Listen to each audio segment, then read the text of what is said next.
Good evening मित्रांनो. STM means जुलै 2022 ला question विचारला होता. आदिवासी उठावाविषयी कोणती विधाने चुकीची आहेत? एक नंबरचं वाक्य दिले 1818 मध्ये भिल्लांनी सातमाळा आणि अजिंठा भागात उठाव केला. दोन नंबरचं वाक्य कॉम्रेड डुसार्टने भिल्लांचा प्रमुख शेख डुल्ला यास पकडून कठोर शिक्षा दिली. तीन नंबरचं वाक्य 1822 मध्ये हिरा नावाच्या भिल्लाच्या नेतृत्वाखाली उठाव सुरू झाले. आणि चार नंबरचं वाक्य कॉम्रेड जेल यांनी 1845 मध्ये भिल्लांचे बंड शमविण्याचा प्रयत्न केला. मित्रांनो, कॉम्रेड जेल हा एक इंग्रज अधिकारी होता. तो भिल्लांच्या रिगार्डिंग होता, तो कोळ्याच्या रिगार्डिंग होता. आपल्याला कुठलं विचारलं विधान चुकीचं विधान विचारले. हे चार नंबरचं विधान चुकीचं आहे. कॉम्रेड जेल हा भिल्लांच्या रिगार्डिंग नव्हता, हा कोळ्यांच्या रिगार्डिंग होता. त्यासाठी मित्रांनो मी तुम्हाला 11वीचं स्टेट बोर्ड पेपर करेल. ऍज इट इज 11वीच्या स्टेट बोर्ड मधील कॉपी वाक्य.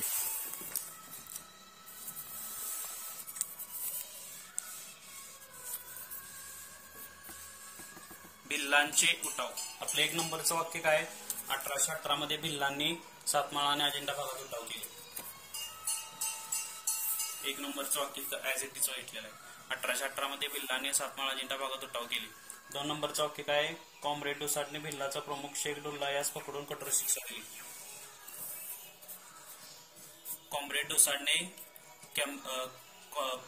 कॉम्रेड ब्रिग्जने कॉम्रेड डुसार्टची नियुक्ती केली. त्यांनी भिल्लांचा प्रमुख शेख डुल्ला यास पकडून कठोर शिक्षा दिली. हे दोन नंबरचं वाक्य. तीन नंबरचं वाक्य काय? 1822 मध्ये हिरा नावाच्या भिल्लाच्या नेतृत्वाखाली उठाव सुरू झाले. हे बघा, 1822 मध्ये हिरा नावाच्या भिल्लाच्या नेतृत्वाखाली उठाव सुरू झाले. आणि शेवटचं जे चुकीचं वाक्य ते काय? कॉम्रेड जेल याने 1845 मध्ये भिल्लांची बंड शमवण्याचा प्रयत्न केला. तर मित्रांनो, कॉम्रेड जेल हा कशाच्या रिगार्डिंग होता? कोळ्यांच्या रिगार्डिंग होता. कोळ्यांचे उठाव. तिसऱ्या टप्प्यामध्ये कॉम्रेड जेल होता.